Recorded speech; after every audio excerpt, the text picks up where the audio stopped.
Well, welcome to Partners in Ministry. I'm your host, Dan Smith, and today I'll be doing a special Get to Know You segment with Ryan Keller. Ryan is the Executive Director of the Hope for Healing Resource Assistance Network. Welcome, Ryan, and thanks for joining me. Great to be here. Thanks for inviting me, Dan. You bet. Hey, to get started, why don't you tell us a little bit about Hope for Healing and who you serve and how you serve them? So Hope for Healing is an opportunity, is the way I see it. We get to connect our ability as Christians to live out our faith. And part of what we're encouraged to do is to befriend those or help those around us that, need help or have a need. So as a resource assistance network, kind of a weird name, but what we do is we have a team of individuals that will listen to what your need or request is, or if you're just searching for something and don't know how to find it. And we'll get online, we'll reach out to our community partners, and we'll find resources that will help you with whatever your request is. That makes us different is how we connect that to our faith is we're able then to identify, in partnership with the person or family that called us, a church in their local community that can provide that emotional, spiritual, or friendship type support as they're going through what is usually kind of a difficult time in their life. Sure. And so what is your role, and what about it brings you the greatest sense of joy or fulfillment? Well, I get to carry the title of executive director, but it really, again, connects me back to the local ministries of what my church is doing.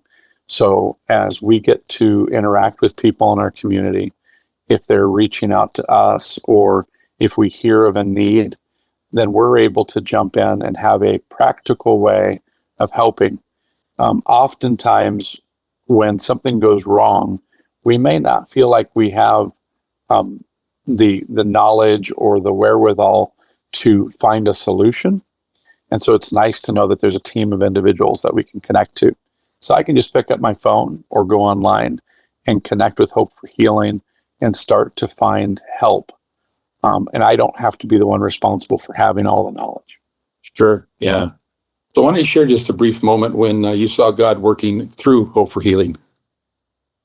Sure. A more recent one that's happened to us in the last few months is we had a mother. She started being a mother rather young. She had her first child as a teenager, and also got tied into drugs and alcohol. She ended up actually in a situation where her first child was taken from her and actually placed with her parents.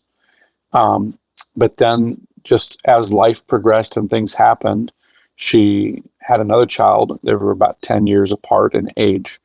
And she just didn't want to duplicate the same problems. So she had a record. She had some things that weren't going great. But by connecting to us through her parole officer, she was able to find housing, get connected to a church, find employment, and was able to be the mom she didn't get to be the first time around.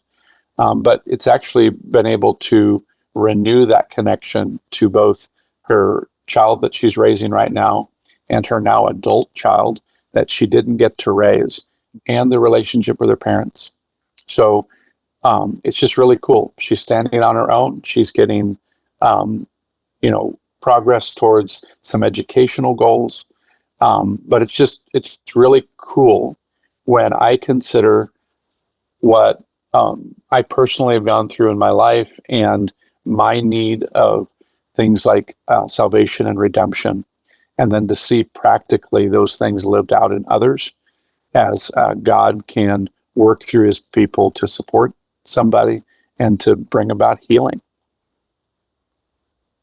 Yeah. Sorry, Dan, couldn't hear your question. I said the transformation that you've seen and these type of things is just unbelievable. It is. It's a privilege. None of us are guaranteed to have, just a life that has no problems. That's just not reality. But it is a privilege to walk with people and to see that transformation, that change. that people might be surprised to learn about you that you do outside of ministry? Oh, I love to, in my downtime, woodwork. So I like to build furniture. I like to do those type of things. I'm taking on the rather daunting task here in the next few months of designing and building cabinets for my kitchen because I want to remodel my kitchen. So that's probably one of the weird things about me. So can we look forward to the TV series on HGTV called Kill It Keller? Maybe, but unlikely because, I don't know that I learn more from mistakes than I do from successes sometimes. So Look at your life personally. Who has really been somebody that's been a big influence to you, and what impact did they make on you? there's been a lot of individuals who've had that role. But if I look at things, I would have to say it's my paternal grandfather, so my dad's dad. He's passed away. He passed away when I was a teenager, but I learned so much from him, and I really wished that I had known him as an adult, me as an adult, him as an adult, to learn from him because he he had so many skills. He was a godly man, a man that really loved the Lord, and that showed in his way that he interacted with me. But he was so talented in woodworking. That's where I got my passion for it. He was talented in welding and mechanics, and he was a successful farmer. He understood electricity. So all of the curiosities and learning that I love to do in my life, I would have to associate to my grandfather and my father, just encouraging and instilling those things in me. Sure. So what's a little simple joy or a little thing that always brightens up your day? I love to also bake and cook.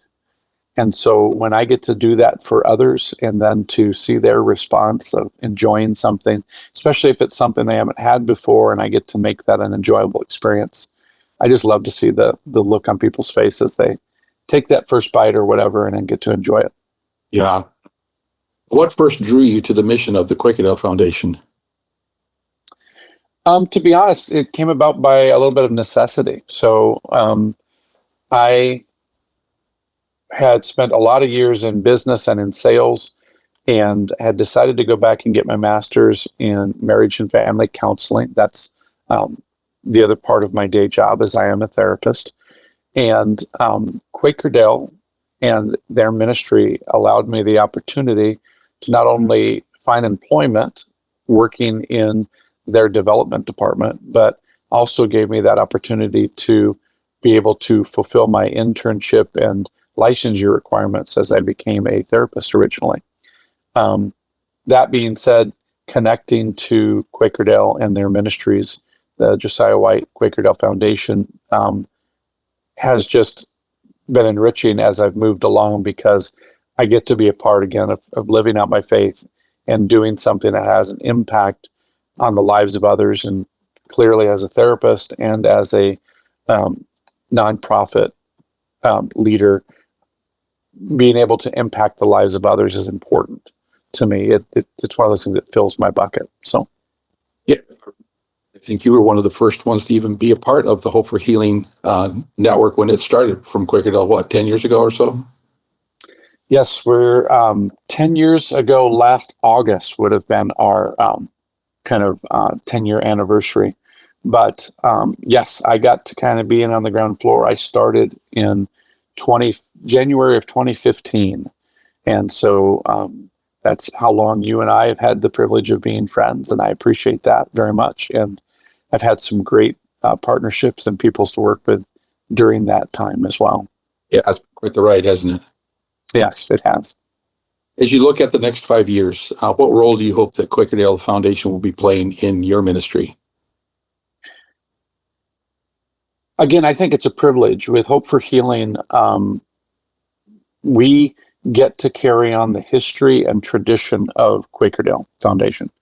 And so we're fulfilling that original dream and goal in a different way, but in a very practical way of Josiah White. Beyond that, the people that I've known, like yourself and others that I've had the privilege of working with through Quakerdale,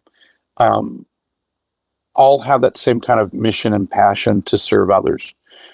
So we get to be a part of a greater impact by what the foundation is doing and by what Hope for Healing is doing to see lives changed, primarily here in Iowa, but across the world, to be honest, with a lot of the different ministries. And so my hope is that we are still honoring and respecting and showing our history through where we've come through with Quakerdale, and that the board and foundation sees the impact that we're having in those transformational moments in people's lives, and that we just continue to be great partners in that endeavor to change lives. Support network for our ministry partners. How can we pray for you specifically and Hope for Healing this week? We would, in some respects, love to be one of those ministries that works itself out of a job. It'd be great if nobody ever had a need and never needed anything. But that's just not the reality, again, of living. So if as you're praying for us, I would ask you to pray for those of us who answer the phone and talk to those individuals when they first contact us, because we get the privilege and honor, but also the difficult job of hearing some of the hardest things that people are going through. And we just don't know what that'll be. It could be an individual that just suffered some tragedy like a sexual assault. And there's much more healing that takes place there than just finding a safe house or something like that. There's emotional and personal, physical healing that has to take place. And we get to be a part of that journey.